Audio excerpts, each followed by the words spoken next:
Bonjour.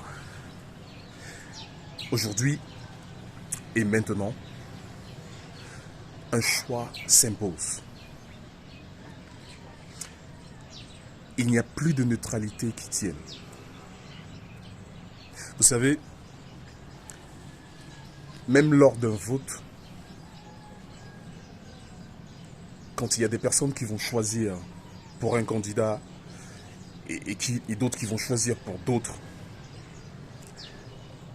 même ceux qui ne choisissent pas et qui se disent être neutres et qui décident de ne pas voter, à la fin des résultats, ceux-là qui ont décidé d'être neutres, en fait, ils ont choisi. Ils ont choisi d'accepter celui qui sera choisi ou élu. Je le redis encore. Aujourd'hui et maintenant, un choix s'impose. Nous vivons dans un monde où il y a deux royaumes.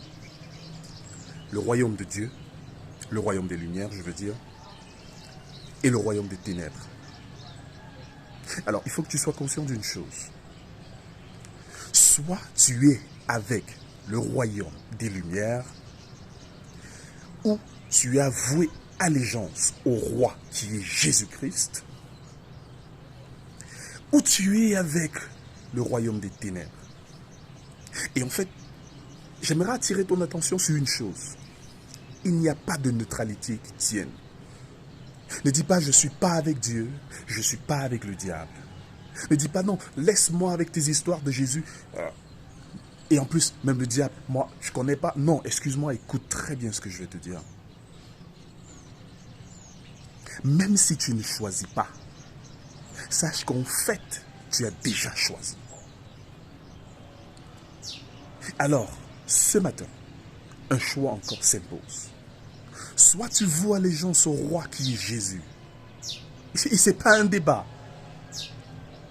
Soit, automatiquement, même si tu ne voues pas allégeance au diable, tu l'as déjà fait. Parce qu'il est écrit dans la Bible, et Jésus le dit clairement, dans Matthieu 12 au verset 30. Et il le dit, que celui qui n'est pas avec moi est contre moi. Donc, en fait, si tu ne choisis pas le royaume de Dieu, celui de Jésus bien sûr, et que tu te soumettes à lui en l'acceptant comme ton roi, celui qui règne sur toi, en fait, tu es même contre lui. Et tu sais, c'est plus quelque chose qu'on discute, c'est clair. Celui qui n'est pas avec Dieu est contre Dieu. Alors, ce matin, je te demande, de quel côté te trouves-tu? Un choix s'impose. Il n'y a plus le temps pour le débat. Je peux t'aider à faire le meilleur choix. Du moins te conseiller, te montrer ce qui serait avantageux pour toi. J'avais un message pour toi. Excellente journée.